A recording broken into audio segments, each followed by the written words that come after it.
Yeah. Roll it up. Turn it up. It's Alabama folk. Jack, Jeff, Trev in the booth. Yeah, you already know. From Tuscaloosa nights to the Saturday lights. Breaking down the tide.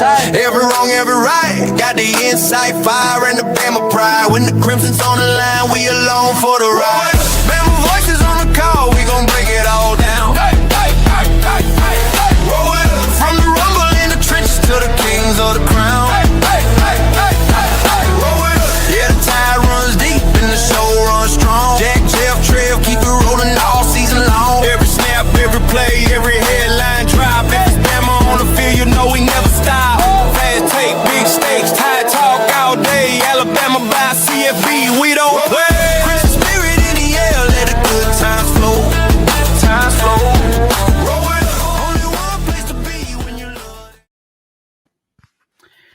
Good evening, Crimson Tide Nation, and welcome to the 72nd edition of Alabama Crimson Tide Live from yours truly, Jackson Johnson and Trevion Ware. Jeffrey from Only Talk Sports will be here with us in just a little bit as we go over our take on the transfer portal recap of the Alabama Crimson Tide, the way too early top 25 on where Alabama is ranked according to ESPN and On3, and much more. Let me tell you something, folks. You're going to be in for a wild ride and a good time for a long time, as we're only 228 days till kickoff for 2026. How you doing tonight, good buddy? Doing good. Happy to be here tonight. Happy that everybody is here watching. If you're watching, like, comment, subscribe, hit that comment button for us, hit that like button for us, hit that subscribe button for us. But yeah, I'm ready to break down some stuff with you tonight. And I also just want to talk about that national championship game we saw last night between Indiana and Miami. That game turned out to be closer than a lot of people thought. The opening spread of that game was about 8.5 points. Last night we got a classic, so really just ready to talk about that as we do transition into the off season. And like you just said, 227 minus days away from kickoff. So, I'm just ready to break everything down.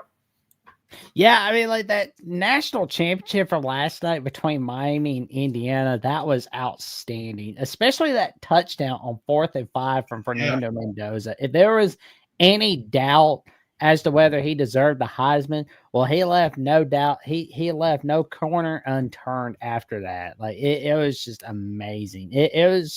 It's something that you're gonna see. You're gonna be showing your grandchildren 40 years from now.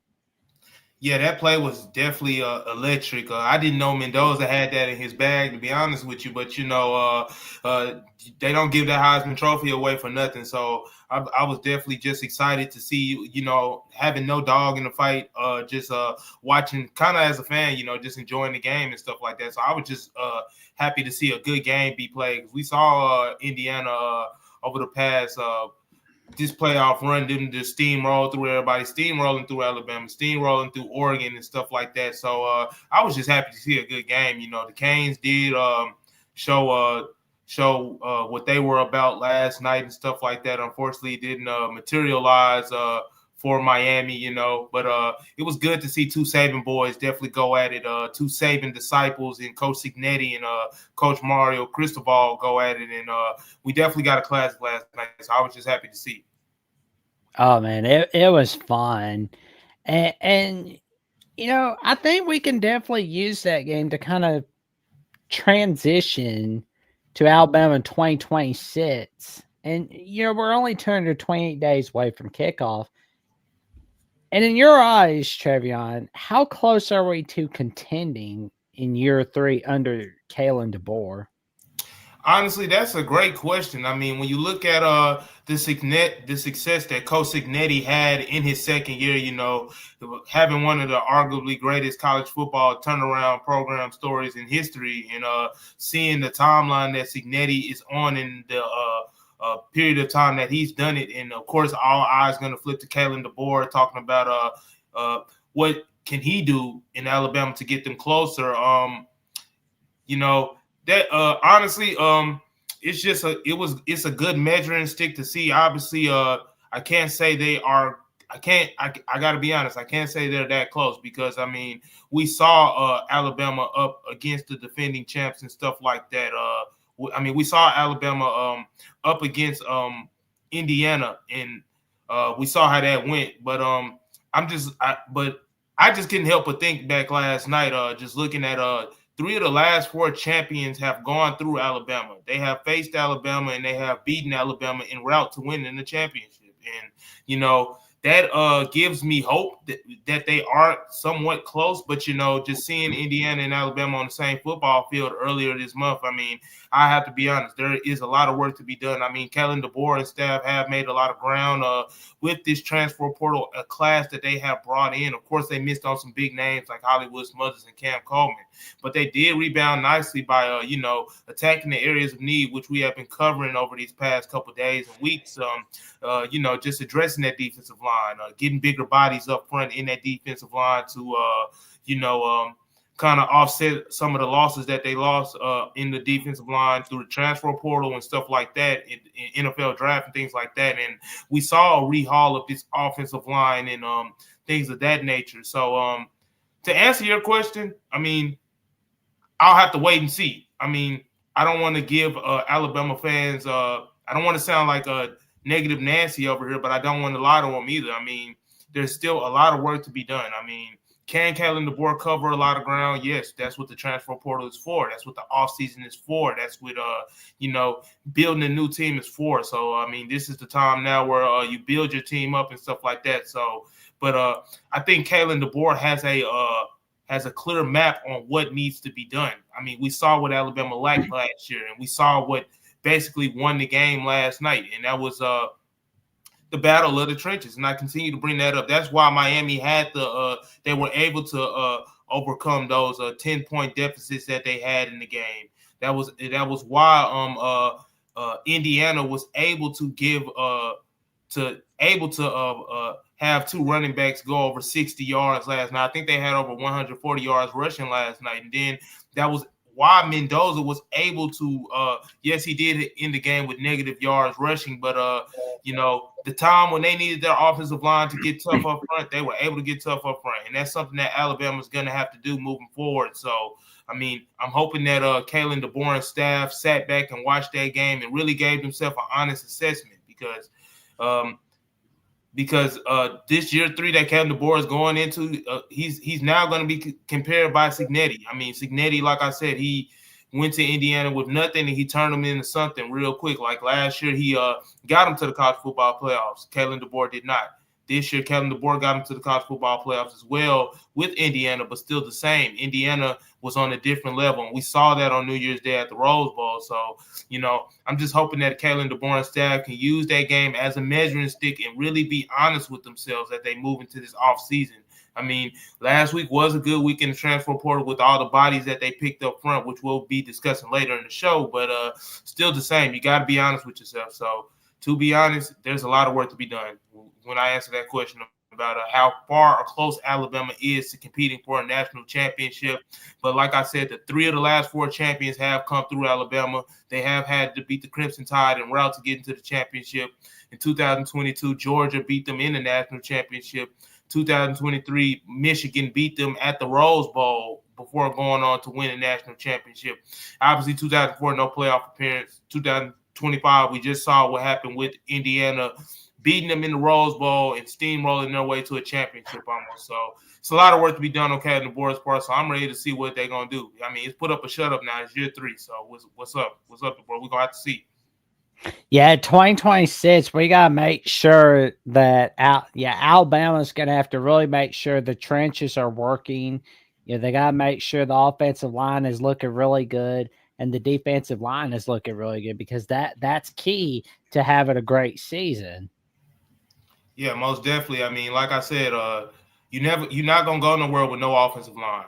I mean, we saw that Alabama had a lot of talent around them to mask some of the deficiencies that they had on both sides of the ball. But at the end of the day, that ended up catching up with them. That's why Ty Simpson exited the Rose Bowl with the injury. That's why Alabama had their worst rushing statistical season in the past year. So there's a lot of work that needs to be done. They have taken the right steps forward by addressing some of those needs this past week by bringing in some talented players on both sides of the ball. But we have to see, how do those pieces fit? What younger players are going to step up and stuff like that. That's why we're going to be doing a roster breakdown later in the show. So, but overall, like I said, it was a good national championship game. Like I said, Alabama can use this as a measuring stick this off season, and I'm just hoping that there's a lot of honesty in that building, because you got to be honest with yourself at the end of the day. I mean, it's no point of sugarcoating nothing. I mean, it's a lot of fans on X and social media asking what staff changes are they going to make. Kalen DeBoer still has not made any staff changes up to this point. I mean, I'm not pressuring nobody. I'm never pushing for nobody to lose a job, because at the end of the day, I know jobs are hard to come by, but still the same. There has to be some type of change. So it'll just be interesting to see what he does. Yeah, I mean, that's an interesting note, as well as like no staff changes so far. Is like, you would think you would be seeing Chris Kaplivic gone after this season, or put on a very hot seat, or basically just kind of subtly told that he's got half the season to get this right. I mean, those conversations may have been had. Of course, we're not in the building. We're not in between those thick walls that is Mal Moore and the practice facility and stuff like that, in those offices and things of that nature. But still the same. I mean, I imagine those conversations are being had. I mean, changes can still come after in February, March, and stuff like that. But there was no immediate change, and that's what has the fan base kind of irate right now, still asking. I've hopped on Twitter several times in the past weeks, and I'm not even looking for it. And I'm seeing them asking, where are the coaching changes? So I mean, it'll just be interesting to see what Kalen DeBoer does, if there are any changes coming at all. But we'll see. We will definitely see that. And of course, it's going to be interesting to see. We really hope that Alabama should be contending, which, I mean, I believe we can. I think Alabama can contend. They just, again, they got to work on the trenches, because you fix the trenches, everything else can be easily fixed. I believe that as a fact. Yeah, for sure. And I mean, I know our partners at FanDuel have already gotten a head start on where they see Alabama potentially finishing in the 2026-2027 season. I've kind of been peeping at the odds myself. I mean, I can't help it at this point because, like you said, ESPN did put out that early rankings of where they had Alabama, and some fans were kind of upset about where they see Alabama was ranked. But at the end of the day, I mean, when you get blown out in the Rose Bowl in the fashion that they did, you can't really be too can't really have your mouth too open about what other people are saying, because you gave them that ammo. So, but looking at the odds on FanDuel and stuff like that, you can break those odds down for us, Jack, real quick. Yeah, Alabama's plus 2,200 odds under Miami, Texas A&M, Texas Tech, LSU, Georgia, Oregon, Texas, Indiana, Notre Dame, and Ohio State. So basically, they have the 1, 2, 3, 4, 5, 6, 7, 8, 9, 10, 11th best odds for the 2026-2027 season in order to win a national championship for the 2026 season. The 11th best odds according to FanDuel. And Oklahoma has the 12th best odds. Okay. I mean, that can obviously change. Obviously, a lot of that hinges on who Alabama is going to have at quarterback, whether that's Keelan Russell or Austin Mack.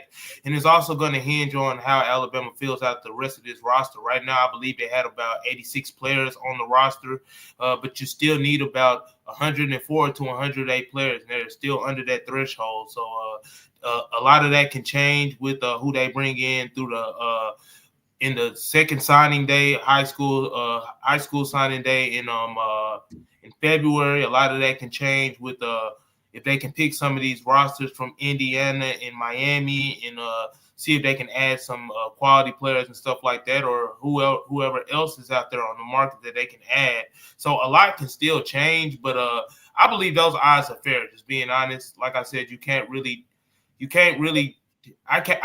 make a case for them right now, just because with how they ended off the year and the losses that they made, and with the players going to the NFL, players in the transfer portal. Like I said, they have rebounded nicely, but still the same. They have to fill out the rest of this roster. So, I mean, for them to be at 11th, I think that's solid. I'll be honest with you. I think the odds makers were solid in that when putting those odds together. Of course, Alabama fans are always they're so accustomed to being in the top 10, being in the top 5, having the best odds going into the season and stuff like that. But like I said, that just goes back to being honest and using the two teams we saw last night as a measuring stick. And like I said, Alabama, they if I had to be honest with you, they're not close enough right now. So there has to be a lot of work to still be done. But not saying it can't be done, but just being honest. So I believe those odds are fair. And we also saw some of the what ESPN had to say about the way too early odds and stuff like that. We gonna get to that in a minute, Jack. But yeah, the top 25, the way too early odds on where Alabama fell in the odds of ESPN executives on how they view the team like that. And honestly, I'll be honest, I'm kind of contradicting myself when I just said where Alabama would fit, where Alabama should be, and how fans can't really say too much about where they are. But ESPN currently has Alabama as the 21st team in the country going into the 2026 season, and I kind of smirk at that because I see them behind teams like a TCU. I see them behind teams like a Washington, Michigan, SMU. Oh, like, come on, man.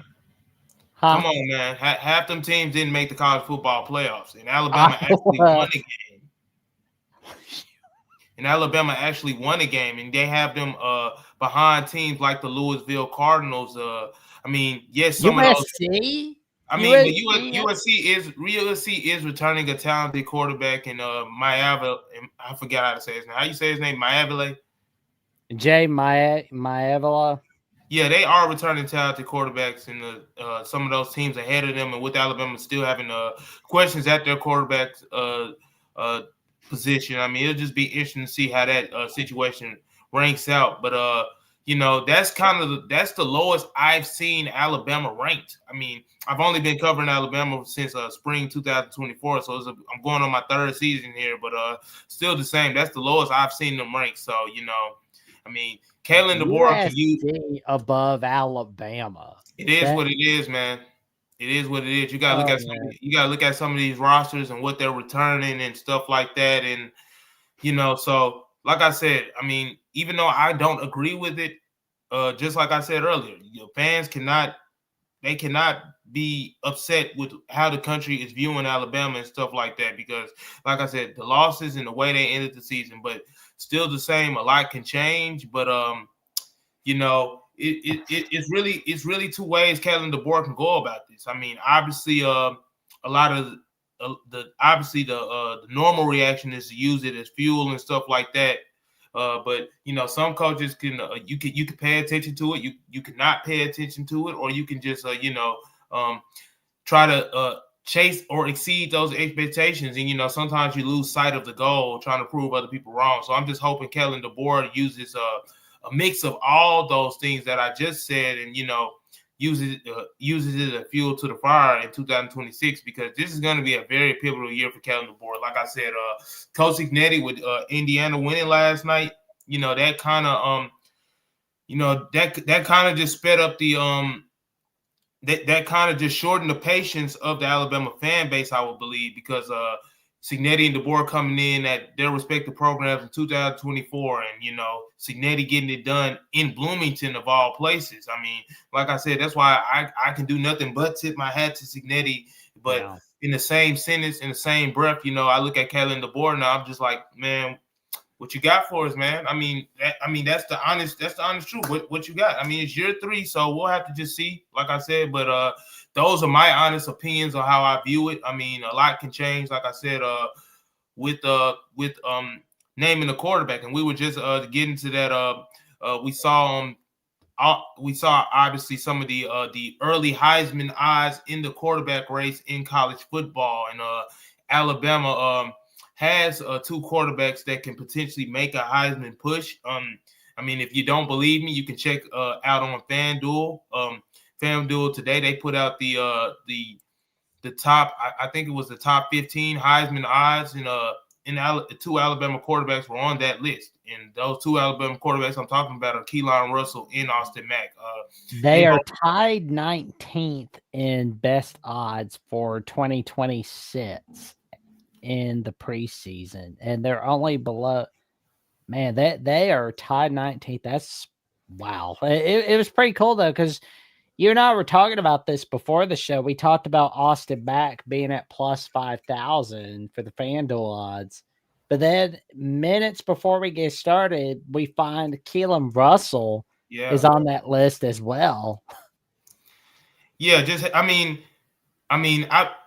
having two quarterbacks on the Heisman list, I mean, that shows the potential that either one of them can take over the reins. I mean, last year, I remember looking at the Heisman odds last year, and I saw Austin Mack on there as well with Ty Simpson.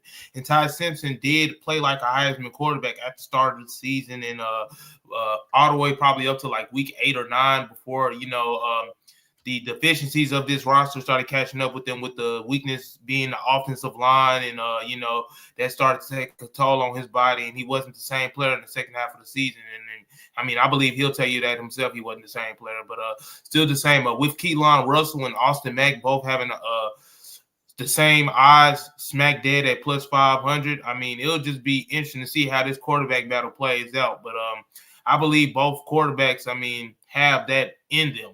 But it'll be it's just who can get it out. So who can step up to that Heisman level. I mean, Keelan Russell has come to Alabama, and he already said he was the Heisman on his mind. I mean, I know a lot of Alabama fans know what I'm talking about. I mean, when he first got to Alabama, he was talking about the Heisman on his mind. So it'll be interesting to see how that young man approaches this offseason. I know he's gonna have his head down working just like he was last year. And Austin Mack, it's his time to shine too. So that's really a good problem to have, because no other program has two quarterbacks worthy of giving odds. So it'll just be interesting to see. Like I said, I always say it's interesting to see, but literally I'll be looking to see how both quarterbacks approach this offseason, how this QB battle goes. I'm hoping that the quarterback battle doesn't go all the way until August like we did this last year, when it was Austin Mack, when it was Keelan Russell, when it was Ty Simpson, even though Ty Simpson ultimately won the job. But it literally took maybe about a week and a half before the season till that's announced. So, I mean, I'm hoping that, somebody can be neck above water above the other, but we'll see. Yeah, I'm curious to see what's going to happen with the odds for 2026. Because something tells me they're going to keep growing. It's going to keep growing as we see this quarterback battle continue on, especially during the spring. And it should be finalized by July or early August. Like, we will definitely know who's quarterback by that time, who's QB1. Yeah, I'm definitely hoping that we can get like I said, I want to see somebody stand out above somebody, because last year in the quarterback battle, it was pretty close. I mean, a lot of fans were saying that Ty Simpson, he paid his dues, so he ultimately, that's what got him the nod by Kalen DeBoer and staff. But Austin Mack and Keelan Russell, those are two handpicked quarterbacks that Alabama picked, that DeBoer picked himself out of high school when he took Austin Mack from California to Washington and got him to follow him to Alabama. Then Kalen DeBoer going back to my old stomping grounds in Texas and getting Keelan Russell from Duncanville, Texas, and everybody saying he the chosen one. I can't say who's going to win that battle. I mean, obviously, I'm a root for the Texas guy, but I saw what Austin Mack, the promise that he displayed at the Rose Bowl in limited time after replacing Ty Simpson. So, but then again, I saw the promise that Keelan Russell displayed in in the times that he was able to touch the field this season. So it'll just be interesting to see how that happens. But also, I'm also interested to see the roster. Just Ooh, that's gonna be you know, fun. I'm also just interested to see the roster. Like I said, it's about 86 players on this roster right now. A lot of those guys are transfers, enrollees. Alabama has about last time I checked, isn't it 19 players that they got out of the transfer? I know it's not above 20. I think it's around like 17 to 19 players and stuff like that. We had the kind of the roster breakdown and stuff like that on there. And I was looking at that today, looking at how Alabama could how this roster could potentially shake out. I was seeing a lot of people on X note that this is going to be a young football team, and it really is, because when you look at the amount of seniors on this roster, they only have about 7 seniors. And those 7 seniors, that's Kedrick Bailey Jones, that's Fahutu Henry, that's Desmond Umazula, that's Caleb Woodson, that's Bray Hubbard, and that's Keon Sabb. So, them not having a lot of seniors on this football team, it's going to be a young football team. I already knew it was going to be a lot of changes with them only returning 2 starters in Keelan. I said Keelan Russell, my bad. Them only returning 2 starters in Michael Carroll, in Ryan Williams. So this team is definitely going to be young. You look at the other seniors they have on offense, they have Danny Lewis and MJ Chargwin. Both of those players weren't really factors last year in Alabama's offense, so that offense especially is going to be young. Most of the two seniors that you can really hang your hat on, like I said, is Bray Hubbard and Keon Sabb. Some of the additions that they brought in, like I said, Kendrick Bailey Jones, he's a senior, and Kendrick Bailey Jones is a senior, and Desmond Umazulu is a senior. But when you look at some of those underclassmen as well, you look at the juniors that Alabama's going to have. They have Edric Hill, that's a junior. They have Terrence Green, the Oregon transfer, that's a junior. They have Devin Tompkins, the USC transfer, that's a junior. Of course, they have the rising Yanze Pierre. He's a junior as well. They have Caden Jones, who's a junior. They have Xavier Brown and Red Morgan. It's crazy to see they're in year 3 already, because I remember when Xavier Brown was making his first start, and he made his first big play versus Georgia and stuff. It seemed like that was just yesterday, but a lot of their experience is really on the defensive side of the ball. Like I said, on the offensive side of the ball, they're only returning 2 starters, Michael Carroll and Ryan Williams. And then you look at the sophomores that they have. They have Jeremiah Beeman, because only reason he's a sophomore because he got hurt last year. He got the red shirt the rest of that year. Then they have Isaiah Fagwa. They have Steve Mamantumo. They have London Simmons. They have Justin Hill. They have QB Reese. They have Luke Mertz. They have Duke Jones. They have Dijon Lee and Chuck McDonald and Ivan Taylor and stuff like that. But it's really just going to be interesting to see how Kalen DeBoer, how everything shakes out, because I already started trying to envision how this roster, with everybody doing the way too early stuff with the rankings and the odds and stuff.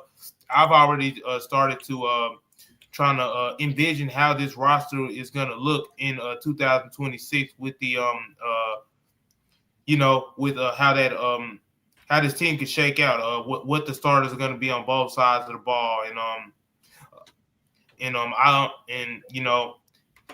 it's just, I can guess right now, but I don't really have to guess, because my people at Bama Hammer,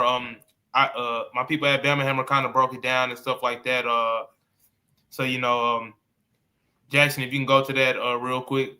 Oh, here we go from John Mitchell. My site manager, John Mitchell at Bama Hammer, he does a great job of putting out content and breaking stuff down for us real quick. And he kind of gave us a vision of what to expect for 2026. Of course, he can't see into the future, but this is a good lens to look through. Here we go. Oh, there it is. There it is. Where he's taking a look at the way too early depth chart projections. And let's go take a look at it from FanSided at Bama Hammer, shall we? with the transfer portal mostly done.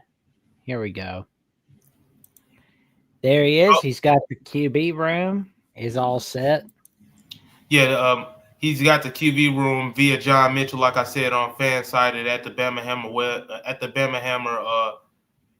the FanSided network on Bama Hammer. He's projected that Keelan Russell could potentially be the starter. Backup being Austin Mack. The depth behind those two is Jet Tamala, the 4-star quarterback that they brought in, and Taden Kwawa, the other 4-star quarterback that they brought in. And it goes down by position by position. Of course, now we shift over to the running backs. They have he's circled Daniel Hill as the potential starter. I have no problem with that. I saw Daniel Hill have a lot of promise later on in the season when he did get his opportunities, and plus he's the veteran experienced back, so I have no problem with him rolling with that. Backups potentially could be EJ Carrell, A.K. Deere, and Kevin Riley. In depth is also Trayshawn Brown. Trayshawn Brown is an athlete that they signed in their 2026 recruiting class. I think he was a 3-star, but he was a gem. That kid can play for sure. EJ Carrell, a lot of Alabama fans know him already, being a Jackson, Alabama native, and playing his high school ball at Jackson, being one of the best running backs in the state. I think today he was awarded the high school award for best running back in Alabama. So I mean, a lot of people are excited to see him play with Alabama not getting Hollywood Smothers. But then when you look at that receiver room, Alabama still got to add a lot to this receiver room because they only have 8 scholarship receivers. Of course, Ryan Williams is going to start. Of course, Lysir Brooks is going to start.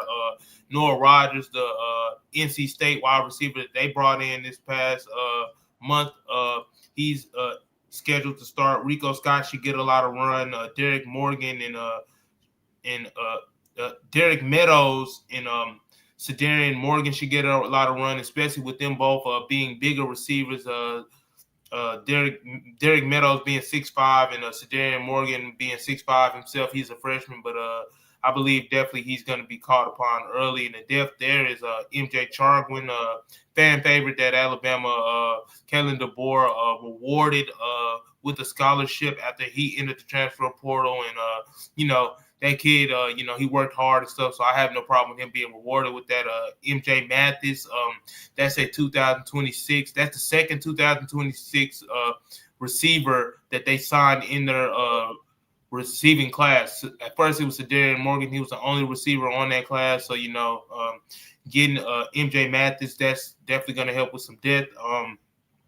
Then you go to that tight end room. You look at a kid like Caleb Edwards. Caleb Edwards did show a lot of promise last year. Of course, everybody knows Josh Quavers was the main man at that tight end position. He's no longer here. He's taking this talent to the NFL after exhausting all his eligibility as a senior. Danny Lewis, a lot of fans know Danny Lewis, but Danny Lewis didn't get a lot of chances to really pop out last year, and that was due to injury and stuff like that. He had a nagging foot injury that he just could never get over last year, and that kind of hurted his development. But Caleb Edwards and Danny Lewis are slated to be the tight ends there. Oklahoma State transfer Josh Ford. He's more of the blocking tight end, but he has some pass catching ability to his game. He's slated to be the backup. Marshall Pritchard, who I like a lot. I like Marshall Pritchard a lot. He showed some promise this past year. He potentially could potentially be a receiving option that they can go to down the line. We saw Jay Lindsey. Jay Lindsey is also another is also another player that's been in Alabama's tight end stable this past couple of years. He can also make some noise. Jack Samacro, he can also make some noise. Max Stutter. Yeah, Max Stutter, he's more of the receiving tight end, so he might be able to jump off the depth chart that way with just his ability to, run after the catch. And then he's probably one of the most talented tight ends they have on the roster from a pass catching standpoint. But of course, we get to the meat and beans of this Alabama roster, and the potatoes of it all. And then you look at this offensive line. You look at the projected slated offensive line. At left tackle, they have Nick Brooks, the transfer from Texas.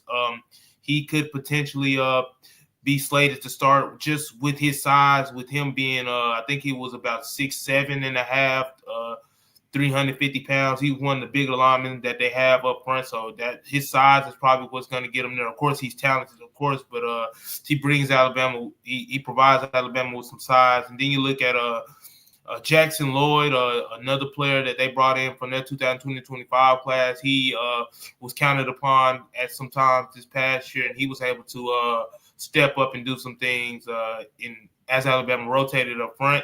So you got your left tackle, like I said, Nick Brooks and Jackson Lloyd as the backup potentially. You look at left guard and you look at Ethan Fields, from Ole Miss, the signee that they brought in this past week and a half. Before I go any further, I want to welcome in our partner in crime as well, Jeffrey. He just celebrated a birthday this past weekend, so definitely want to wish him a happy belated birthday. Oh shoot! I forgot to add in birth week special on the chant on this week's show. But I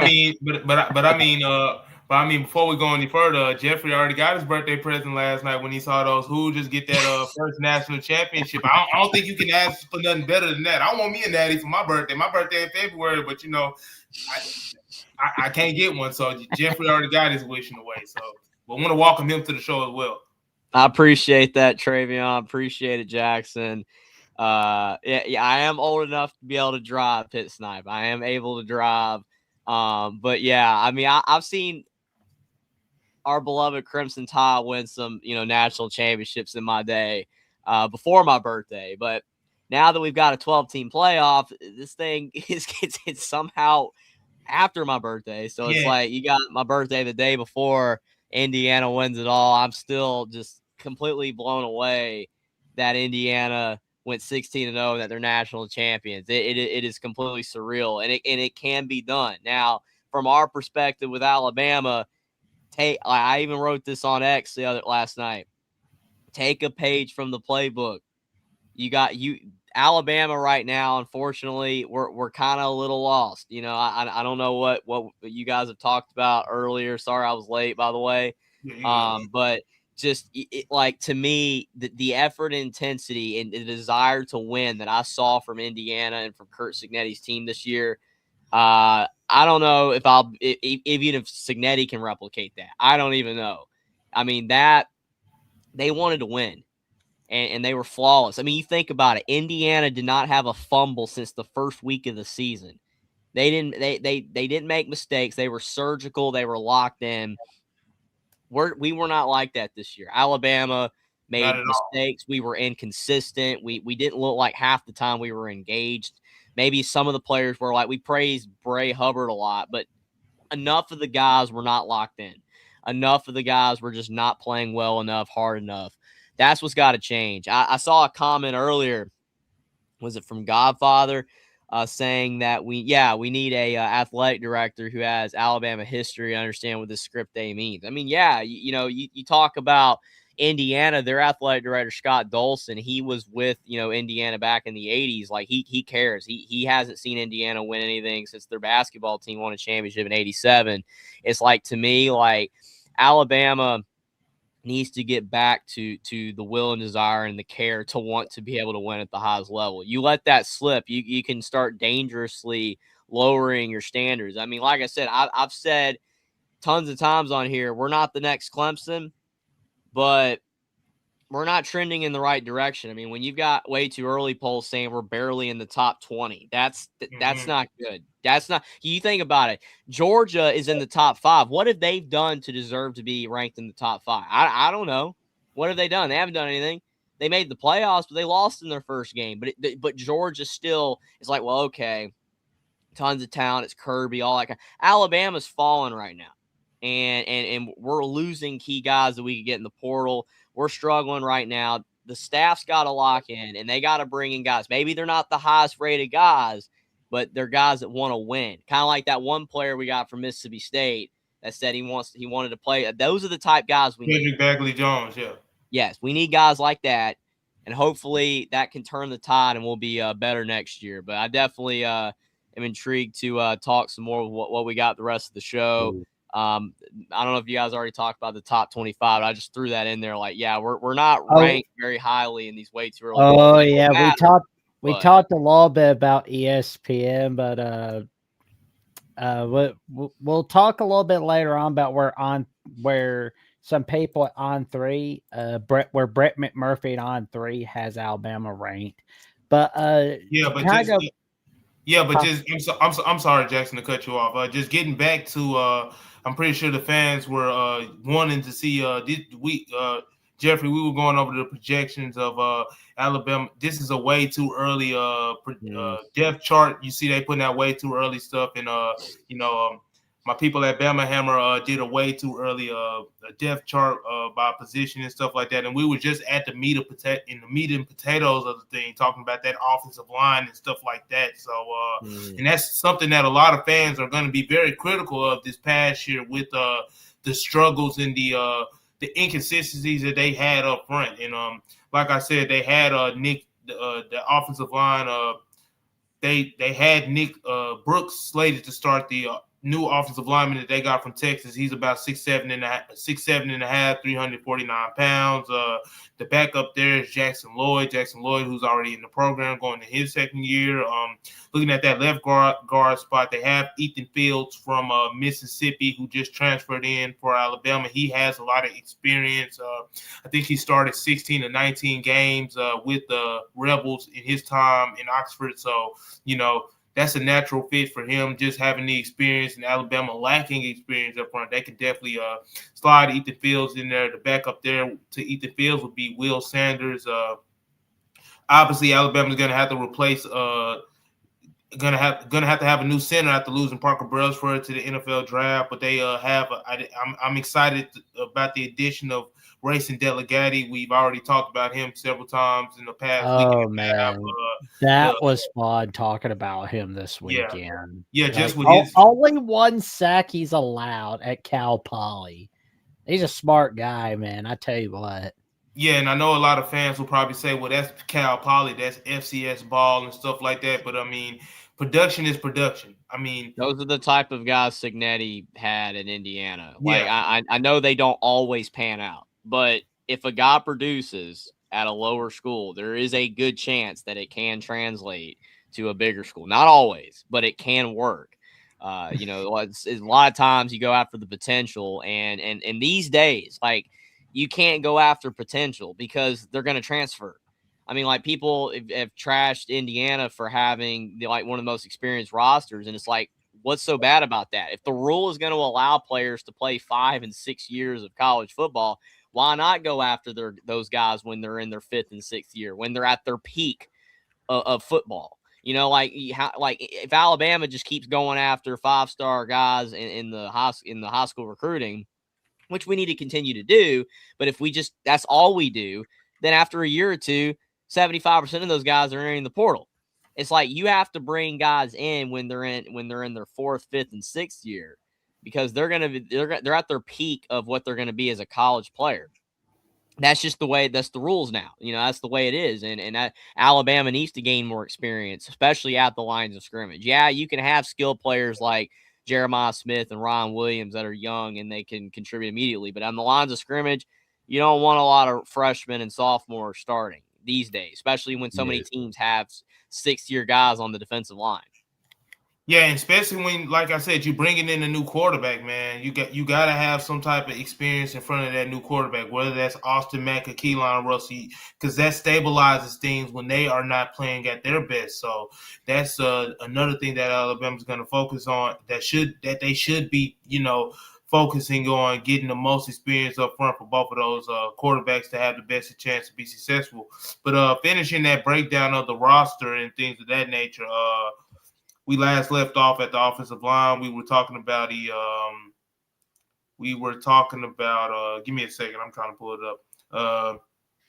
We were talking about the center position and stuff like that. Racing Delegati should be able to stabilize things up front out for Alabama at the center position.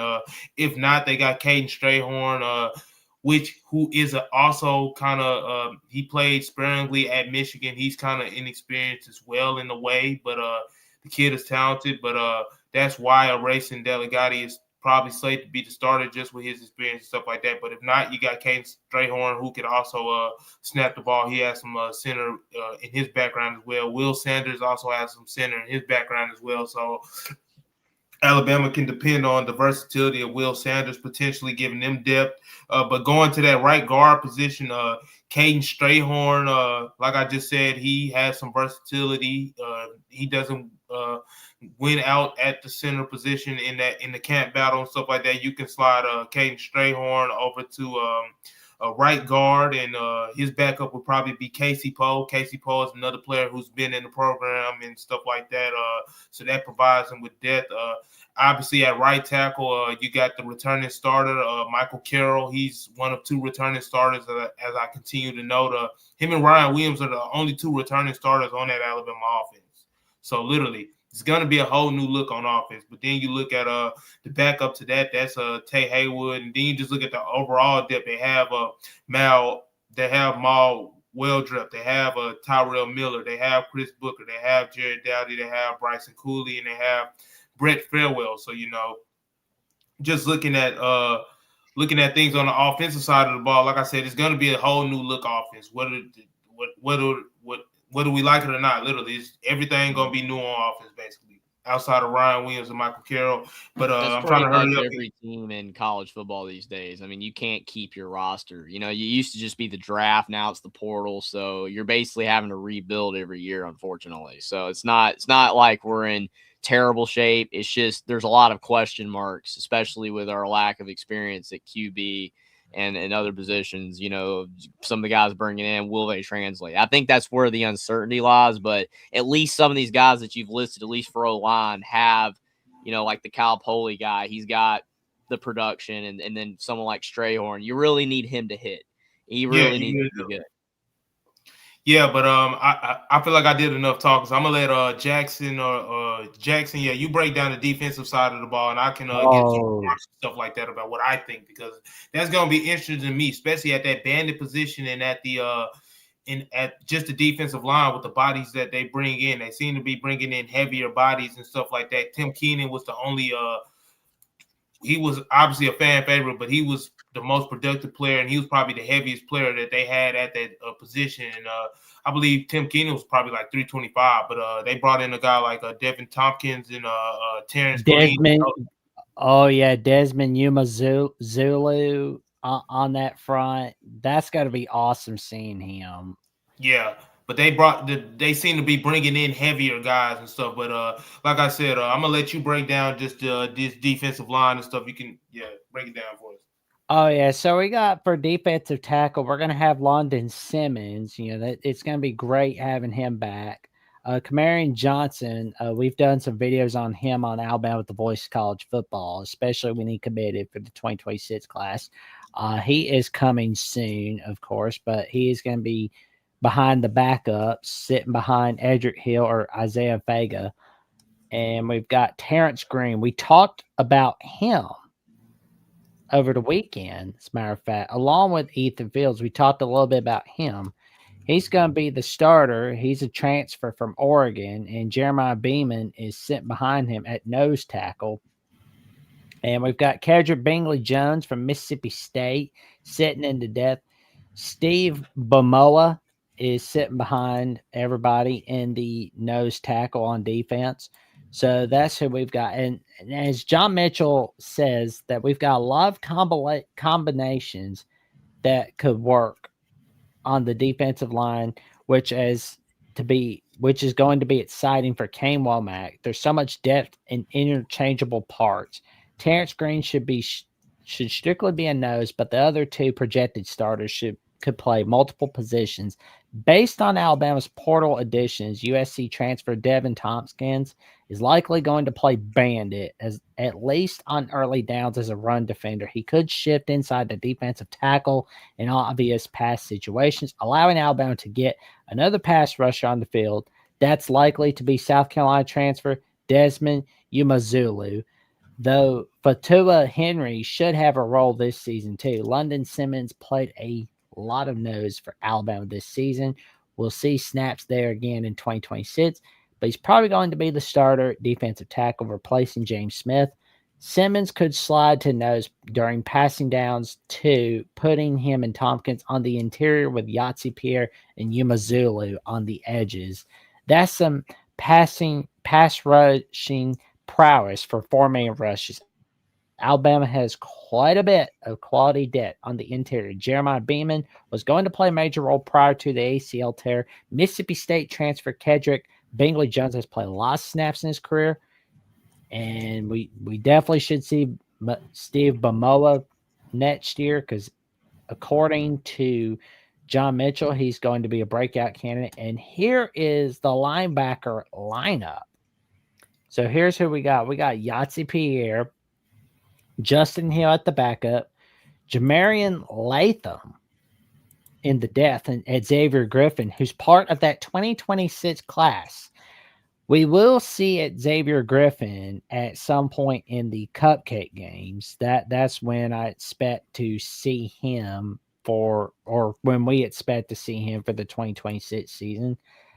Caleb Woodson is at the Sting as the starter, and Duke Johnson is set behind him. We see QB Reese again. And for the backup and depth at the Mike position, we're going to see Caden Jones, Luke Metz, Abdul Sanders, and Zay Hall. At Wolf, Yahtzee Pierre is an All-American candidate. Rising sophomore Justin Hill will be the top backup and should be capable of a big increase in snaps. The depth behind him is questionable, but could get an injection of experience if Jamarian Latham is granted a medical red shirt and 7th year of eligibility from a number standpoint. Though Griffin is likely spend a lot of time at Wolf right away. Umazulu could also see some snaps at Wolf too. And Cal Woodson should be locked into one of the starting spot off. And the competition is likely between Reese and Caden Jones for the other spot. They were the first two linebackers off the bench in 2025 behind Lawson, Jefferson, and Hale Green. For defensive back, we're going to see Xavier Brown and Dijon Lee at the starting position for cornerback. And backup is Chuck McDonald, Jordan Edmonds. And the depth is Carmelo O'Neal, Nick Sherman, Zion Gibson. For safety, we're going to be seeing Bray Hubbard, Keon Sabb as the starters. That's going to be fun right there. Zay Mincy, Dre Kirkpatrick Jr., Ivan Taylor are going to be the backups. Gerard Edwards and Rael Kelly are in the depth at safety. For the Husky starter, it will be Red Morgan, and backup it's either going to be Zay Mincy, Dre Kirkpatrick Jr., Gerard Edwards, or Ivan Taylor. The Alabama secondary is loaded with talent and depth. The 5 starting spots seem secure with Xavier Brown and Dijon Lee at corner, Bray Hubbard, Keon Sabb at safety, Red Morgan at Husky, but there will be a lot of competition for playing time behind them. At corner, Chuck McDonald should be in line for some playing time in his second year, and freshman Zion Gibson and Jordan Edmonds could find some early roles. Well, we'll definitely figure that out when we get to week 1 against East Carolina, that's for sure. Zay Mincy, Dre Kirkpatrick Jr., and Ivan Taylor are all capable backups who could be relied upon as starters if an injury occurs. They will have a difficult time holding off 5-star freshman Gerard Edwards. And Morgan is definitely going to be a Husky, according to John Mitchell, as he's made major strides as a sophomore and is the unquestioned starter going into spring practice. But who's going to back him up? It comes down to Mincy, Kirkpatrick, Edwards, and Taylor as early possibilities. Cross-training Brown or Lee is a possibility too, especially if Edmonds comes in as ready to play as they both did as freshmen. Yeah, when I hear that, I first I start off just up front at that defensive line and stuff like that. Like I said, they're bringing in heavier bodies for a reason, and that's to stop the run. I mean, you look at a player like Kendrick Belly-Jones, and you look at a player like Desmond Umazulu. Obviously, Desmond Umazulu, I feel like he's going to get a lot of work at Wolf because he was kind of a lot of, from what I've seen in just the South Carolina, when he was at South Carolina and stuff like that, he had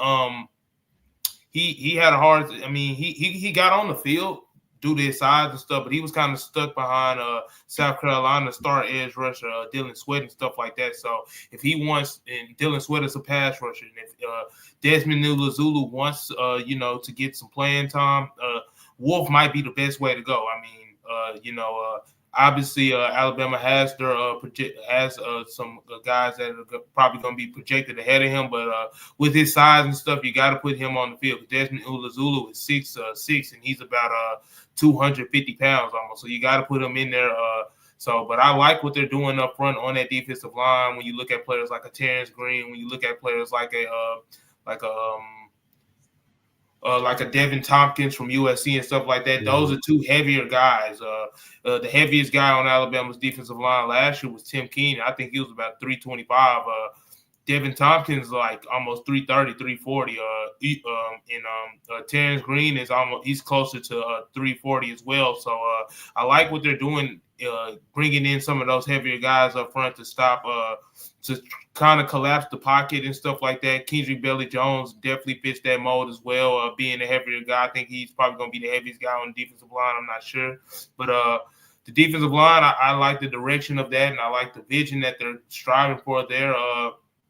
Then you look at the cornerback. You look at the secondary. Secondary, that's the least of my worries. I think the secondary is going to be the strength. I mean, of course, I think this defense is probably going to be the strength with having things more figured out on that side of the ball than offense does. But still the same. It's still going to be interesting to see how that linebacker rotation works out too, because Caleb Woodson, he's probably going to be slated as a starter.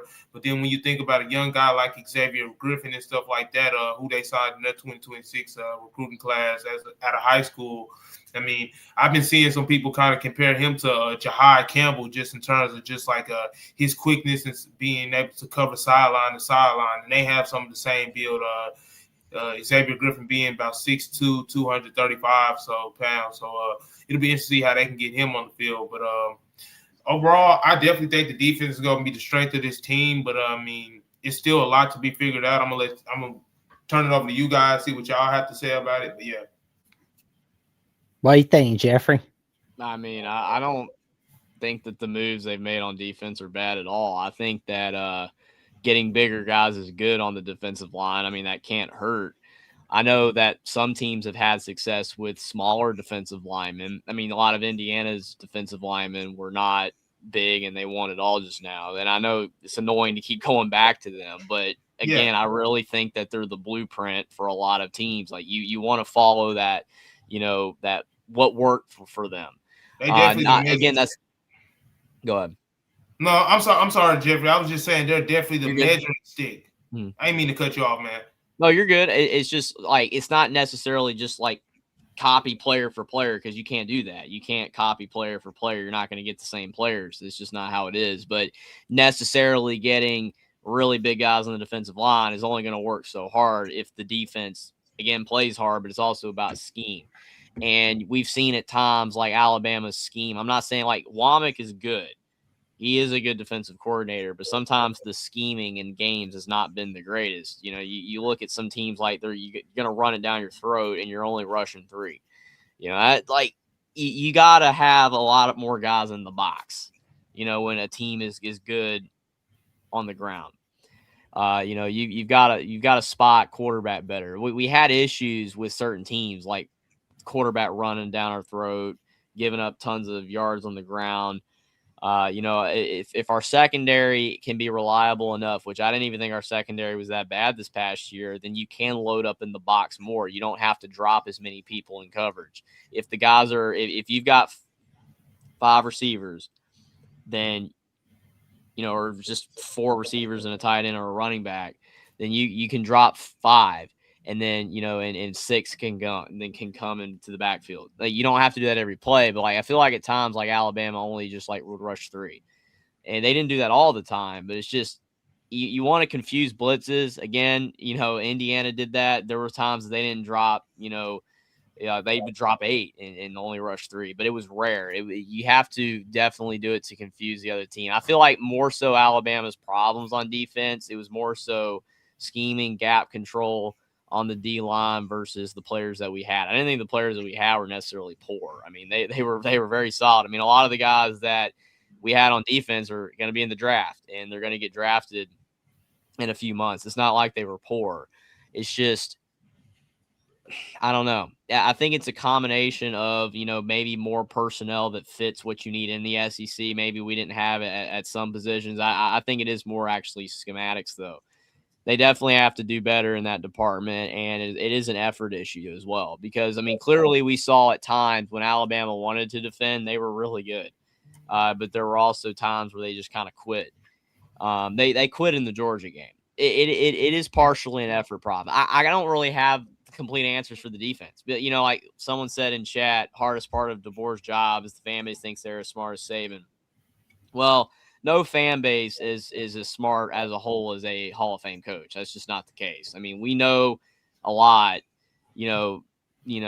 at studying football to death, but we don't know even a fraction of what Saban knows are the greatest coaches of all time. And the vast majority of the fan base, they probably watch like half the games, like that's the way most fans are. They don't know the ins and outs that hard. It's just when you're not winning, you're going to complain. So we have problems, and I've documented them. We've all documented them, but I think it's just more about schematics and effort because the personnel's there. The personnel is there. Like we had one of the best rosters in the country last year, and with the talent we're bringing in, we're going to have one of the most talented teams in the country again. It's not like our talent's poor. It just they need to do a better job in all phases of the game: effort, schematics, just showing up on game day. I don't know. I think I like the moves though. I do think the guys we're bringing in are good. I like the moves. It's just it's not going to translate if the effort sucks like at times it did this past season. Yeah, and we talked about a little while ago about how we really have about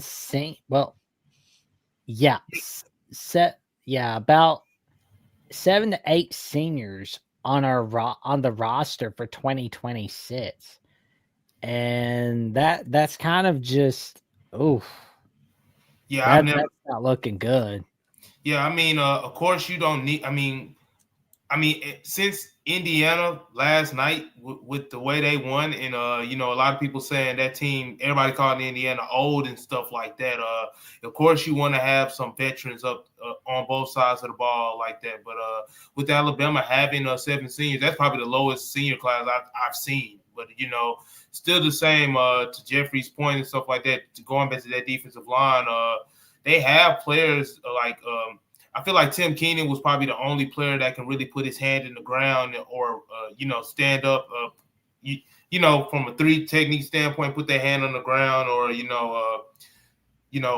to get pressure. That's why he probably was that's probably why that's why his return was so important at the tightrope surgery. He missed the start of the season and stuff like that. But I think a player like Kendrick Bailey-Jones and a player like Devin Tompkins and Terrence Green, they have the versatility of doing both. They can put their hand in the ground. They can line up a 3 technique. They can do those different things up front that, can help, shed blocks and, get in the lap of the quarterback, but still the same.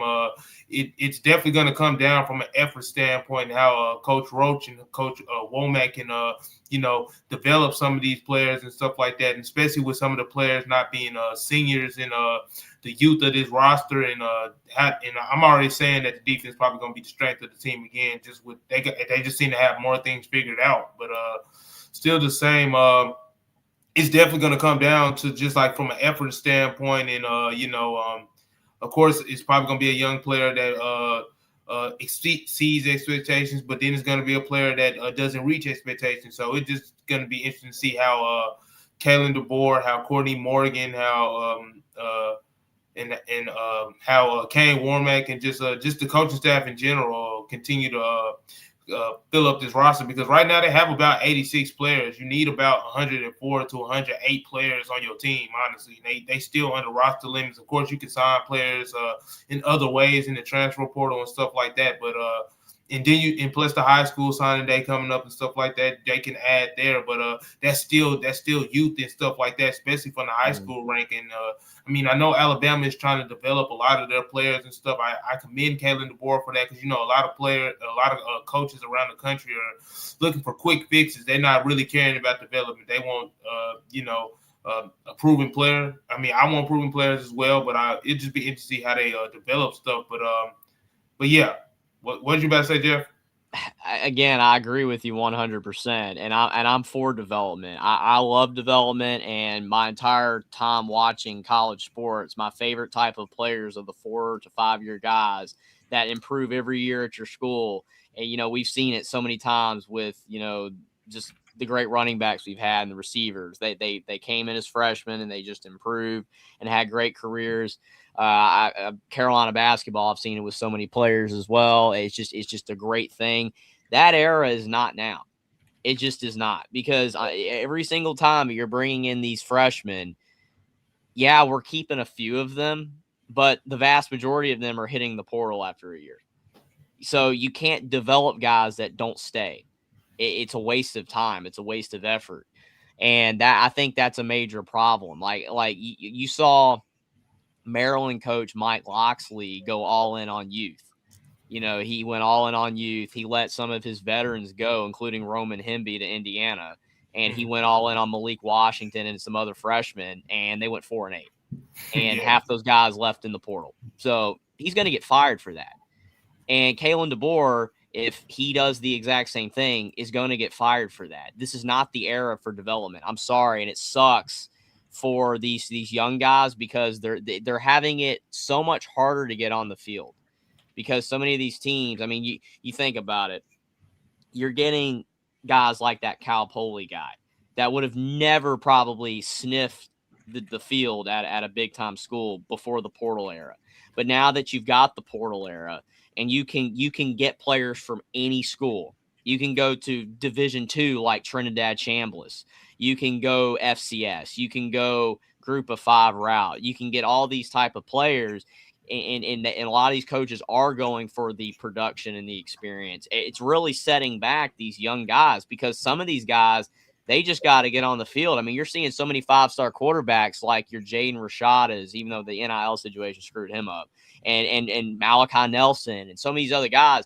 They're transferring over and over just to go to a school where they're gonna play, because every single team has got some 5th or 6th year guy that's gotten all these extra years of eligibility through injuries or redshirting, or the pandemic year, and which is kind of still somehow out there.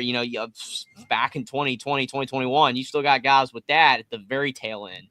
So many of these guys are coming back for all these years. Every team has an experienced guy at a position. It is so hard for these young guys to get out on the field. And I respect Alabama for doing great in recruiting. But, I mean, it's like USC. I mean, USC fans are bragging, oh, we got the number 1 class, and we've got like 38 freshmen. Well, again, probably 65% of those players are going to transfer next year. You're wasting your time right now. Until they either change the rules where these players are contractually obligated to stay at the school that they're at for at least 2 to 3 years under contract, or players get their patience back, where they're like, hey, I'm going to commit and stay at the school, which is not happening right now. You kind of have to start going away from going as hard on freshmen. I'm not saying you have to have freshmen, but Alabama's losing a lot more guys to the portal right now that are young than guys that they're keeping. Yeah, I mean, literally our entire wide receiver depth from last year transferred. Jalen Hale and Mbakwe. I mean, all those were development guys. Cole Adams, they're gone. They're useless to us now, and it's a shame. I hope they have great success at their next school, but they just wasted our time. You know what I'm saying? And you could look at it from the other way. Well, we wasted their time. They never got out on the field. They used to wait to get on the field. They're not doing that anymore, because teams are constantly recruiting over these guys through the portal. It's changed the game. And if these other teams have all these 5th and 6th year seniors, and we've only got 7 seniors, that's not a recipe for winning. It's just not. You've got guys. So many of these programs have guys that should be in the NFL right now, but they're coming. Dante Moore should have been the 2nd pick in the draft. He came back to school because of NIL. You see the problem here? Like, that's the problem. Like, Alabama, we're falling behind because we're not playing the game that everybody else is playing. And that's what's hurting. I mean, Saban was at the top of the game of his era. The era changed. He quit. And now DeBoer's got to find a way to navigate this era. And if he don't, he's going to get fired. And I don't want him to get fired. I want him to be our head coach for 10 years to come or however long. But tell you guys telling me, because I don't have as much time, but I don't follow like the complete depth chart, which I'm going to look at the depth chart more when I get some time. Like, you guys know every single player coming in, but you guys telling me that we only have 7 seniors on the team, that is doom right now. That is terrible. When all these other teams, like, you can crap on Indiana all you want, but that whole team is full of seniors. 5th year, 6th year, whole team. And Miami had a ton too. Oh, Carson Beck hasn't been to school in 2 years. Class, rather. Yeah. In 2 years.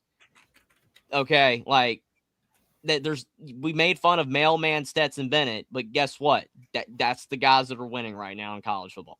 Those are the teams that are winning right now in college football. Alabama's taking the opposite approach, and to me, that's not smart. And it's a long-winded way to say that, but that to me is just not smart. I don't think. Yeah, and just to get back to just your point, like I said, I definitely agree with what you're saying, because like, especially when you're going in the SEC and with the SEC expanding the schedule to a 9-game conference schedule and not having you being bereft of experience, especially on the offensive side of the ball, that's gonna show. I mean, literally, that's literally gonna show when you go against a team. That's probably why Georgia is probably as ranked as high as they are. I get what you're saying. They probably haven't done nothing, but they definitely got more than 7 seniors. I mean, you look at Texas, they might be overhyped, or they might be but still the same. Alabama probably has the least amount of seniors in the SEC right now, and that's gonna be an Achilles heel, because yes, young players can step up in big moments and stuff like that, but if you have to count on your whole offense, basically, like I said, only returning 2 starters in Michael Carroll and Ryan Williams, and those both players being juniors and stuff like that, I mean, you can just throw out just especially when you go on the road. I mean, they're gonna go to Neyland Stadium and stuff like that. It's gonna be some of those players' first time playing in that type of environment. So, I mean, I'm not trying to doubt anyone, but just their experience is gonna show some way or another. So, I mean, this offseason isn't over. They still can sign players in different ways, but still the same. 7 seniors, that's kind of alarming to me. But Jackson wanted Jackson, the next talking point was really just looking at Alabama's recruiting class, and On3 does the rankings and stuff like that about where the transfer portal class is, the haul and stuff like that.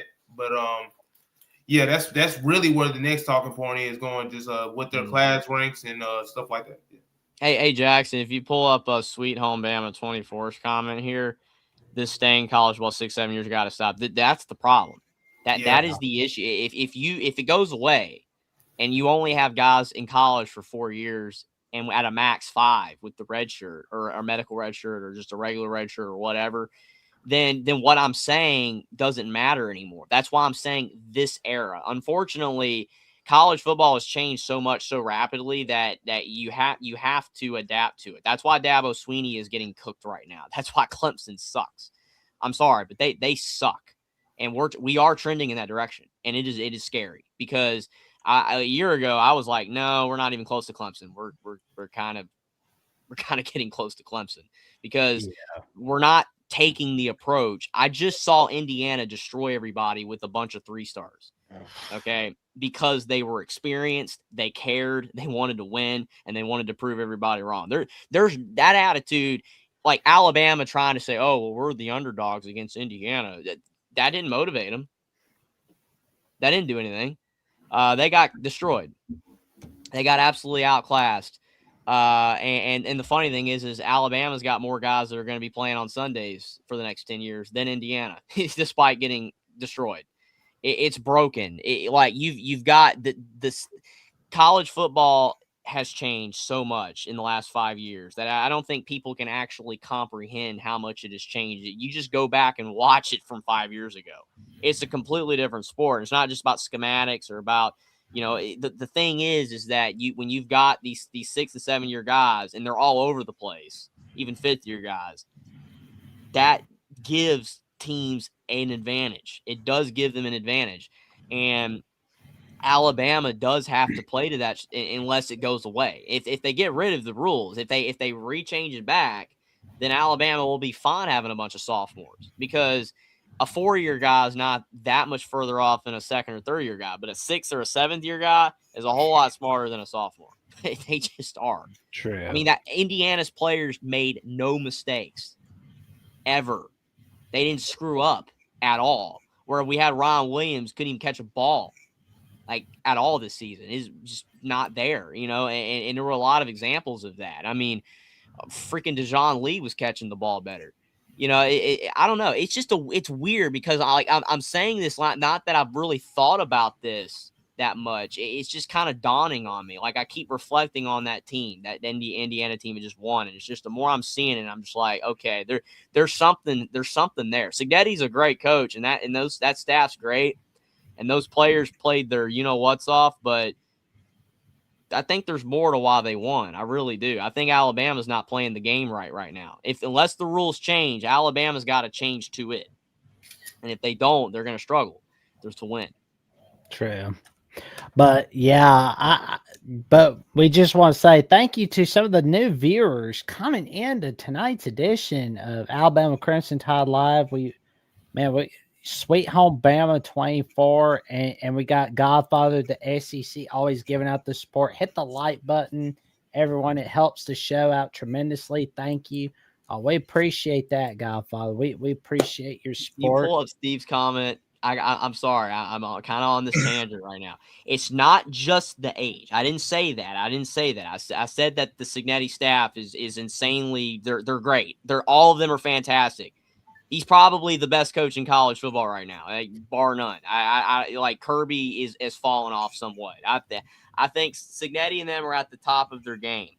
I'm just saying that it doesn't hurt when you've got that much experience. It just doesn't hurt. Yeah, I think that was the added secret sauce to the well coach and everything. Alabama, I'm not saying they ain't well coached, but they sure didn't play good, and those guys weren't ready for anything. So that could partially be on the staff. But, I mean, maybe getting some 5th and 6th year guys might help. Maybe it would. I'm not saying that it couldn't hurt. Yeah. But, yeah, we want. And I agree with Rammer Jammer's point, too. These people in chat are killing it right now. Getting the bag before you play, the urge and the want to play big-time ball goes away. I don't disagree with that either. Bryce Underwood didn't do anything this year, but he got paid.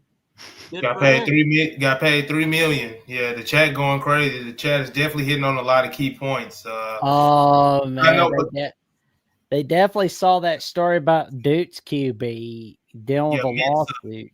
Well, they're following suit with what happened at Washington with Damon Williams. He tried to go to LSU, and they were like, no.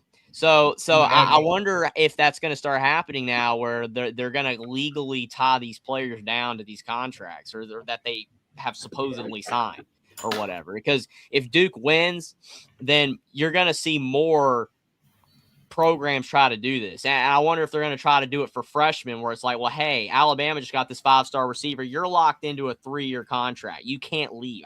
I don't know if it's going to happen. I don't know, but it's just, it is trending in that direction with the Mensa and Damon Williams stuff. It's trending in that direction. Oh yeah. But are we ready to see what Brett McMurphy had to put Alabama in the way too early top 25, gentlemen? Yeah, sure. It ain't good. I did see it. I know it ain't good, but well, it's better than where ESPN had Bama, but let's go ahead to see where. Oh, of course, Ohio State and Georgia are at the top 2. We've got Texas, Notre Dame, Indiana, Oregon, Texas A&M, Miami, Oklahoma, rounding out the top 10. Michigan, LSU, BYU, Penn State, Ole Miss, Utah. The fact that LSU is ahead of Alabama just makes me want to throw up. Well, Lane Kiffin's a turd. I can't wait to see it. Yeah, but then again, you gotta like we just said, they probably got more experience and more depth than Alabama right now. Alabama still has about 86 players. They don't have enough players. Like, this roster still has a lot of holes. So it's just like I'm upset with some of where Alabama is put. I mean, I feel it is a bit disrespect in a way, but then again, they don't have they still have a lot of holes. So I mean, I can kind of see where some of that they view Alabama as sketchy in towards of being a top 10 team and stuff like that. So it just be interesting to see how Kalen DeBoer and Courtney Morgan and the rest of that recruiting staff fills out this roster. Oh man. Because right now I saw them having around like the 46 transfer portal class. I mean, that's improvement from last year because last year they had the 62nd transfer portal class, but still the same. That's 46 is not good enough. I mean, it's not good either because of the fact that we're losing so many guys to the portal. It's if we weren't see the difference with 4 years ago, like end of Saban's tenure, we didn't have high portal classes because we didn't really lose anybody. You know what I'm saying? Now we're like we lost Horton. People could be like, well, Horton was all right. That's still a loss. You know what I'm saying? Like it's a loss, and he went to Texas A&M. Somebody in Alabama's going to see. And we lost James Smith, and people could be like, yeah, James Smith, he kind of sucked. He got penalties all the time. It's still a loss. We lost Russaw. That's a lot. We're losing guys that are good. All right? And we're replacing them with guys that are like, maybe. They're not like slam dunks. Like, no one's really a slam dunk, obviously. But, I mean, like, there are some guys that you're like, okay, like Smothers. We were like, that's good. Didn't get him somehow. Somehow Texas got both of them. They got both running backs somehow. I know how, but you know, we can speculate on that. But you know, again, Alabama's struggling because they're not doing that good in the portal, and we just got wrecked in the portal. That's why we're ranked 17th. Yeah, and these are the portal rankings from On3, and Alabama is 45th in the portal. And we brought in 16 portal guys, and we've lost 23. And yeah, some of those 23 guys that we've lost they were the depth guys that we were trying to develop that left and didn't give a chance. But some of those guys were starters. Some of those guys were key players. Yeah, and then when you just look at how the national championship was played last night, you look at Indiana. Indiana was probably top 5 in their portal rankings last year. Was probably top 5, and then they've continued that this offseason, even in their playoff run and stuff like that. They've still been able to recruit. They still got a lot of quality players coming in and stuff like that. Even though Mendoza is leaving, they have a quarterback like Josh Hoover from TCU that they can bring up. They can develop. Well, I'm interested to see how Cignetti develops that type of quarterback because he's kind of different from Mendoza, but still the same with Miami. We saw Miami. They spent the money and it kind of paid off. I mean, Carson Beck threw the interception at the end of the game, but they still had a lot of quality pieces on that roster from the transfer portal, and it still paid off. So I mean, Alabama, they're taking a different approach from a lot of programs. Trying to develop young guys and giving a lot of people chances and stuff like that. But that can only go 2 ways. I mean, it's either going to be really good or it's either going maybe 3 ways. It's either going to be really good, they're going to be mid, or it's going to be bad.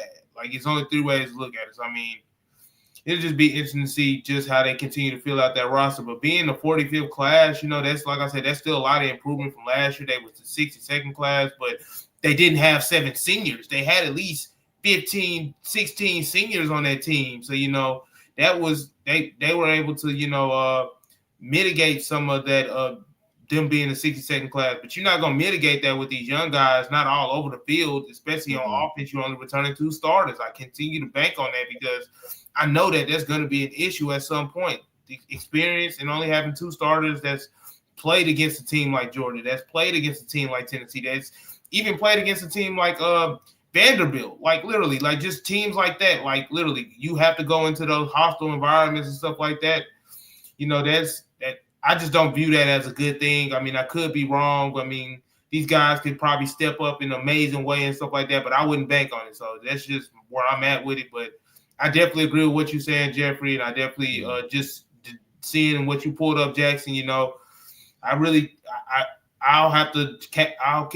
probably save my opinions later in this offseason. I won't cast judgment right now, but I really don't like how that looks. But yeah. Well, I mean, you look at Texas, like they clearly are trying to win it all next year. They're throwing everything at the wall. And I'm not even panicking, Steve. I'm just being realistic. It just doesn't look that good. because again, there are like a couple of different archetypes for programs right now. You've got the Miami, Texas way, to spend a bunch, or the Oregon way, spend a bunch of money, get all the greatest players that you can possibly get, and try to win a title. And then you've got the Indiana way, the way where you also spend money, but you don't get the highest rated guys, but you get a bunch of dudes that want to win, that are kind of still have that chip on their shoulder, that still kind of care, not just in it for $10 million. And then you've got programs that are like in the middle. And I feel like Alabama's getting kind of caught in the middle, because you see this Bama A, and you're like, okay, well, that brand name, it's enough. It's not enough anymore. It's just not enough, because money is what's driving this thing more than anything. It is driving it so hard. And see, Alabama doesn't want to be like IU. They don't want to get 3 stars and 2 stars. They don't want to get these, they don't want the Cal Poly thing to become the thing. Okay, they don't want that. So they're still wanting to compete for the Smothers, and they're wanting to compete for these top guys. It's not the blueprint, Steve. It's just Indiana. What they did is possible. Signetti showed that it was possible. It's just not plausible that it can happen all the time. Alabama's losing out to Texas. They're losing out to Lane at LSU. They're losing out to Oregon and Miami in these recruiting circles, because those programs are spending more money. But Alabama's still trying to compete for those guys. I mean, we lost Horton to Texas A&M, and that makes 0 sense. Okay, well, Horton and Simpson were close. Okay, that's never stopped the receiver from staying before. Keelan Russell could be better, but he left because it's like, okay, A&M's got more money, and they do, because A&M spends the most money to lose in history, and that's why we laugh when A&M loses. But Alabama's just kind of stuck because they're trying to compete in the financial space, and they're not. They don't want to be like Indiana. So where are they going? I don't know. I really don't. Like, unfortunately, the way the current rules of college football are, Alabama's not really going to win out in anything, it seems. Because we talked about NIL. They're not at the top. We're not number 1 in NIL. We're not even close. No. And that's why we're not landing these top guys anymore, because Texas is just spending a lot more. Alabama is closer to having a drink at the Long Branch with Miss Kitty than they are at the top 10 in the transfer portal rankings. I know I'm frustrating some people right now, because it just sounds like I'm being traitors. I'm not. I'm upset that Alabama's in this situation, but it's not really Alabama's fault. It's just the way college football is right now. I don't know how long it's going to be this way, or if it's ever going to change, but the current rules are not beneficial to Alabama's success, especially in the current way that we're trying to win. And I don't think the Indiana way is really it either, because I don't think our staff's as good as them. But the thing is that we have to find a way to still get really good players that maybe just are not as good as the guys going to Texas, but they're still really good, and maybe they care more. I don't know. It's such a tight window, because you're competing with so many programs, man. Oklahoma's gotten better now. They've really upped their game. Florida's trash, but you never know if they ever going to get relevant again. But like LSU, Georgia, Texas, they're ahead of us right now. They just are in the financial space, Texas. At least. Wow. One thing's for sure, we've only got we've got 228 days till kickoff, and Alabama's got plenty of time to get this figured out. The funny thing is, I don't even think the quarterback situation's the drama. It's the rest of the team. I don't like everybody's talking about the quarterbacks, but it's like Keelan Russell's probably going to be the guy. I mean, maybe Mac has a chance. I mean, I don't know. It's probably going to be Russell, man. But the rest of the team is where the problems are. That's the drama. That is the complete drama. I wouldn't even the quarterback. I wouldn't even worry about it right now. Oh man. Yeah, and you definitely don't want to throw your star quarterback, the highest rated kid in the program history, in the program's history. You definitely don't want to surround him with with everything being shaky around it, because that can mess up his mental. He could potentially get hurt and stuff like that. So the quarterback is definitely probably the least of the worries right now. And that's funny for me to say just because, not having two proven guys, but literally what do you have around them? Like we see it in the NFL, we see it in college football. If the quarterback is not, of course you got to have a quarterback, but if the quarterback is not surrounded with, talent, depth, and experience and stuff like that, the quarterback only can take you so far. I mean, some quarterbacks can overcome it a little bit with just how great they are and stuff like that, but you banking on Keelan Russell just to be just so great. I mean, I am too. I think the kid's going to be great just in the long haul. But, you starting him out, you putting so much on his plate, just from an offensive standpoint. And that could potentially be, that could potentially be the downfall of this team and stuff like that. And just with Austin Mack, you asking him to do the same thing. So telling the boring staff, they definitely got to figure some stuff out just from a roster standpoint. I mean, it's probably about 20 to 25 more spots left on this team. I mean, I would like to see them just flood that out with just depth. I mean, flood that out with experience. I mean, any way you can get it somehow. I mean, I know the transfer portal is kind of hard to say all the good players are gone and stuff like that, but Miami and Indiana, they're able to do it, and I'm pretty sure they're going to have some transfers entries themselves. I mean, we just saw Mendoza's little brother transfer today and stuff like that. But to Georgia Tech, the Yellow Jackets. Yeah, he ended up in Georgia Tech. But just to my point, I'm just saying, like, they kind of are in a weird situation because at the end of the day, like, the portal is getting drier by the day. Like, I mean, it's still a lot of kids left in there, still a lot of stuff like that, but are they quality and stuff like that? But I don't know. It's hard for me to put my thoughts together on that, man. But I definitely agree with you. I'm with Jeffrey for sure. It's not an overreaction. It's the harsh reality, and we're in the off season. I mean, we're not gonna lie to you guys. I mean, we got to be honest and stuff like that. So that just we're here to tell you the truth. And for some of the new viewers that are tuning in, I usually get a little too happy, but it's like Jeffrey or Trevor will just kind of have to drag me back down to reality. They're like, no, Jackson, no. We're not there yet, but we're getting there. Alabama's getting there. So but yeah, we're only 228 days till kickoff. And to all the new viewers and to all the viewers, thank you for tuning in to the 72nd edition of Alabama Crimson Tide Live. You are what make this show awesome.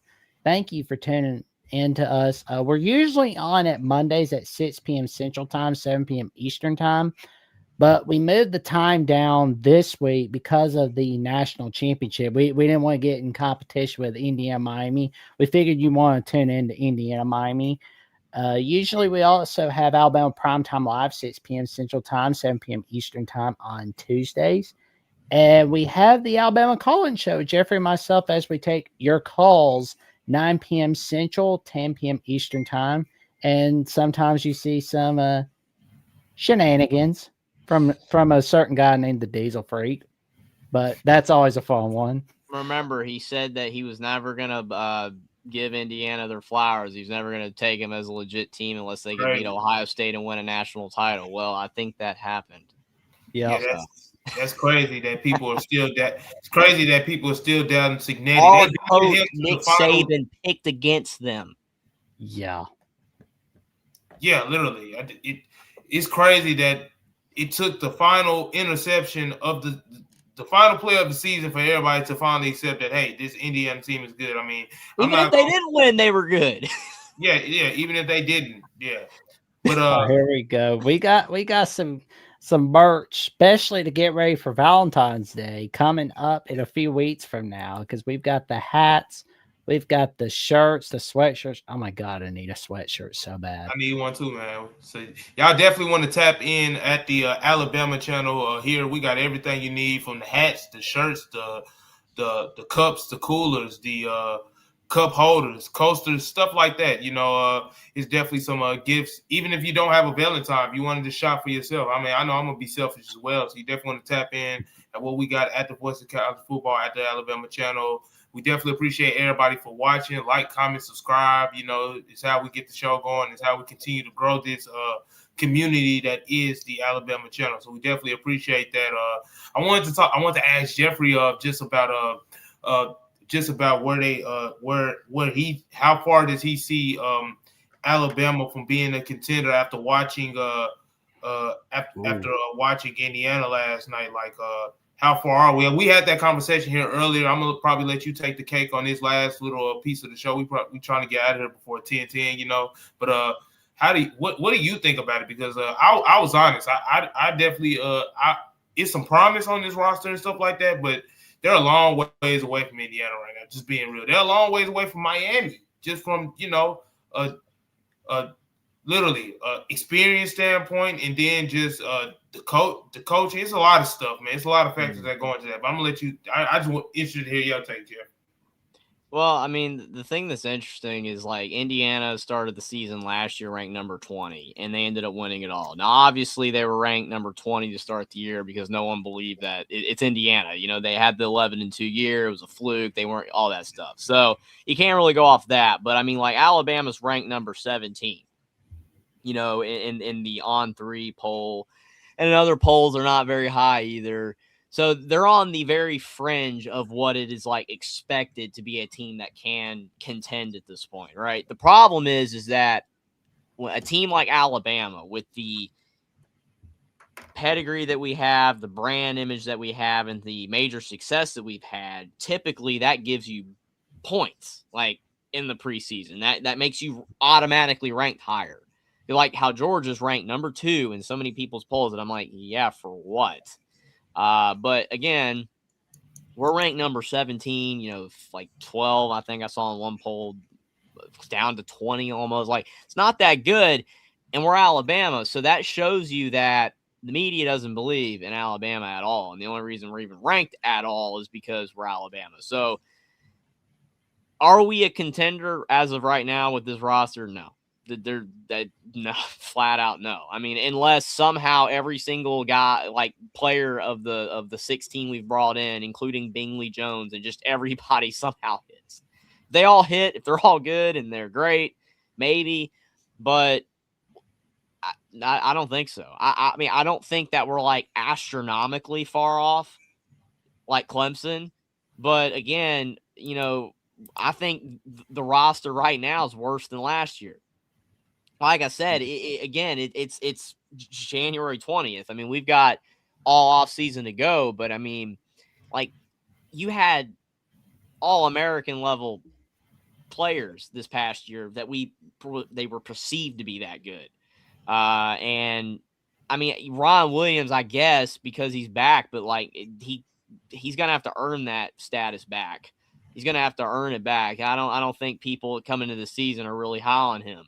And the problem is that our wide receiver room has gotten worse. And you think about the fact that Ron Williams is kind of he seems like he only thrives when he's got a lot of great talent around him. If he goes to the NFL, he's only going to succeed if he's got a lot of good talent around him. If he goes to a team and they try to have him be the primary, it's over. Like he has to be a third option at best. I don't even think a second option. He thrives under, you know, a system where he's not the focus. He's a decoy guy. He's a guy that you can get screens for, with the occasional explosive play, but he has limitations. And I don't know, unless some of the guys that we have in the depth chart just rise up and are really good. I mean, it's just, I don't know. Like,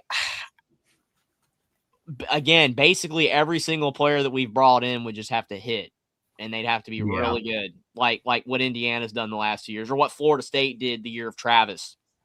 You know, unless that happens, I think that we are kind of far off. We're not like, again, astronomically off the cliff far off. We're not like in the middle of, Timbuktu, trying to search for a natty, but we're not in the greatest shape. I mean, it isn't the best situation to be in. I mean, coming in this past year, Alabama was consistently ranked like 8th in the preseason for 2025, 2026. This past year, 8th or like 7th. And now we're talking about them being 17th and 20th and 15th. It's not great. So I would say that we're like in the Penn State area, maybe even like I don't want to say worse. We're like at like B tier right now, and that's not good. I could be wrong. I mean, like I said, it's so early. This is just way too early thoughts for everybody. Again, we could be wrong. I could be completely dead wrong. And like I said, everybody that we bring in is just incredible. But I'm not. I'm just. I don't know. It just doesn't look good. My honest thoughts as of right now is that we're not a national championship contender, basically at all. Like we're just not. It would take every player to hit. It would take just Keelan Russell to be your Heisman, basically. Because I mean, Jaden Daniels was the Heisman winner, and LSU went 8-5. Yeah. So just because if Keelan ends up being an elite doesn't mean that the team's going to be that good. Doesn't mean that it won't be, but well, we'll definitely wait and see what happens for the Crimson Tide as we've got all off season, all right here on Alabama at the Voice College Football. And be sure to tune in Friday night on the main channel of the Voice College Football Network for the state of the Voice College Football address from Mark Rogers himself. Friday night, 6 p.m. Central Time, 7 p.m. Eastern Time. It's likely a 4-hour show, but I can tell you right now, it's about the state of the network, about the good and the progress that is made all over the place. And you can tune in to Jeffrey at Only Talk Sports, where he talks sports every single day, or at least tries to, on Only Talk Sports. And you can check out Trevion Ware at TWare1K on @/Twitter and at Bama Hammer, as he's a magician at Bama Hammer, making that magic. I can tell you right now. And of course, you can check me out, Jackson Johnson now at 979, including my upcoming episode of the Jackson with Shane Statmiller from the West Virginia channel, talking about the Steelers, West Virginia, and much more.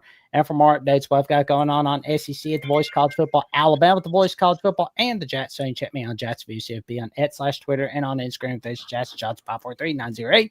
And with that being said, like, comment, subscribe, click on the notification bell so you never miss another video whatsoever, and we will see y'all soon. And roll Tide. Good night, everybody. Good night, everyone.